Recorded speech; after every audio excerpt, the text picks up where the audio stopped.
We're already actively working on our new boats for 2022, which people will see shortly.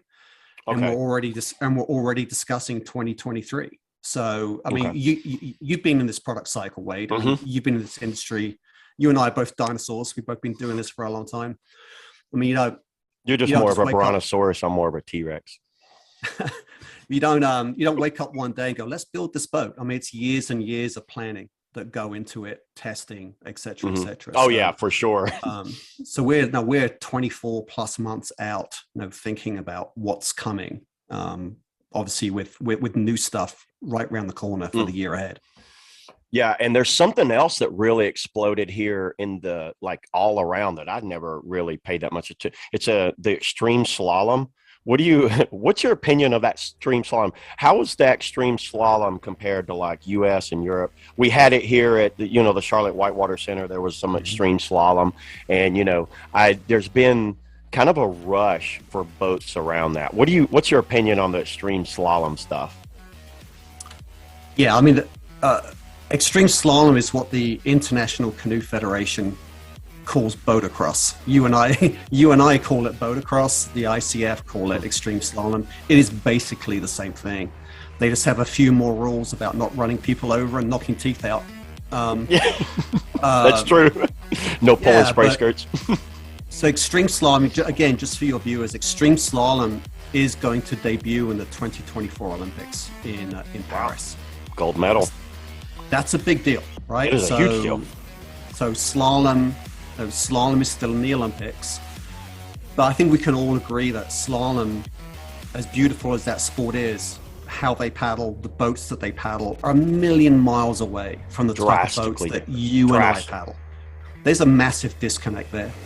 So extreme slalom is this effort by the ICF to do lots of things, include drive TV viewership, but also kind of reestablish that connection back to the recreational sport, which you and I love. So they're plastic boats.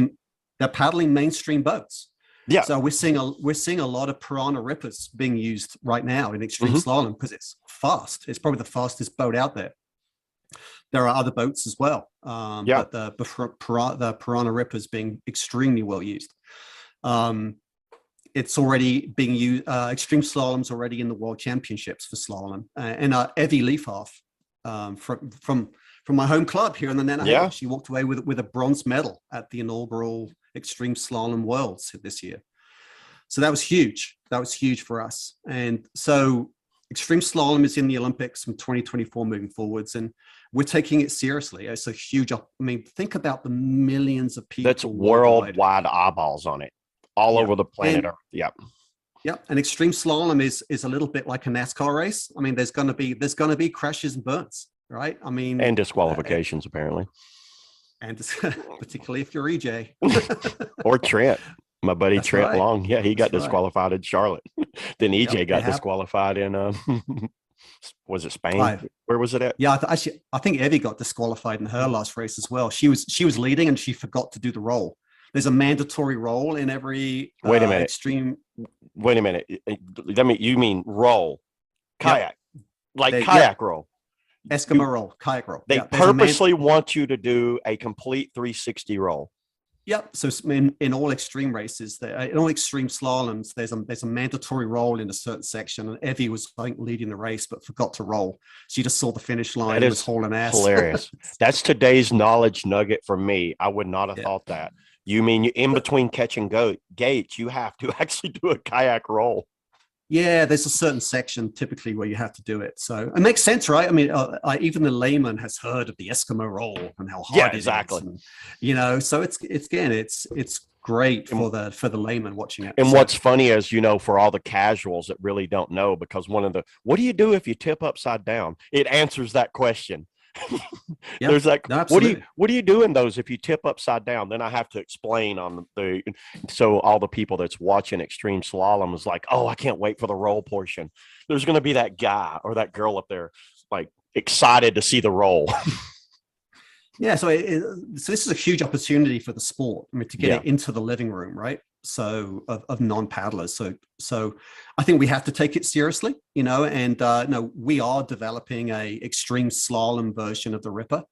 Oh, wow. Interesting. Yeah, drop that knowledge here. So here we go. So you're That's telling me that exclusive. I don't have to ask the question, is there anything new from Piranha? You're already telling me right now there's an extreme slalom version of the Ripper. Yes. That's in the works right now. It's not currently out yet, but it's in the works. It's in the works, yeah. And this will be available for the public. Mm-hmm. Yeah. Plastic. I mean, it has to be plastic. Oh. We have to take it seriously. I mean, what a huge opportunity to get whitewater into the living room of non-paddlers worldwide. Oh, wow. It's a huge opportunity. So we're not the only ones. So yeah, so we are playing with an extreme slalom version of the Ripper. That certainly isn't all we're coming out with in 2022. Yeah, for sure. Yeah. Hang tight, folks. Yeah. I'm excited to see that. I'm excited to see it. I'm guessing it's going to be narrow and fast with not a lot of rocker. Well, in extreme slalom, they actually come off a ramp. You need the right amount of rocker in the right spot. Exactly. So you need rocker to surface quickly. Quite often, those extreme slalom races are one off the ramp. So it really is.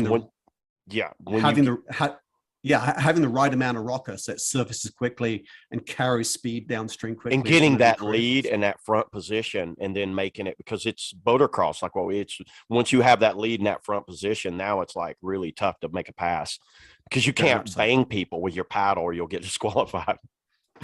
Yeah, that's right. Yeah. Well, man, that's good news right there. Because like you said, the sport definitely is only getting bigger. When I first seen it, and then I heard that same thing about it's going to be in the Olympics for gold medalists and all that, and that's going to put a wide bunch of eyeballs on it, and that's really good that you guys are working on something to kind of like cater to that crowd. And there'll be people that just want to paddle that boat. Oh, for sure. For sure. I mean, it's amazing. I mean, to think in 2024 someone's going to walk away with a gold medal in motocross, aka extreme slalom. I mean, and that plastic kayak, that's crazy. Yeah, that you and I can then go to our retail store and buy the exact same boat, which is really cool. I mean, that's where slalom was back in the Jurassic period. Is it a 9-foot cutoff? Is it a 9-foot? Is that what they? Yeah, right now it is. The ICF are finalizing their rules. Okay. But right now it's a mass-produced 9-foot polyethylene kayak. Is the basic premise. So I doubt there will be major changes to that overall rule, but we'll see. I mean, the ICF can do crazy things. So we'll see where it goes. Yeah. Moving on. Probably the next thing is good question for you is what kind of paddle do you use?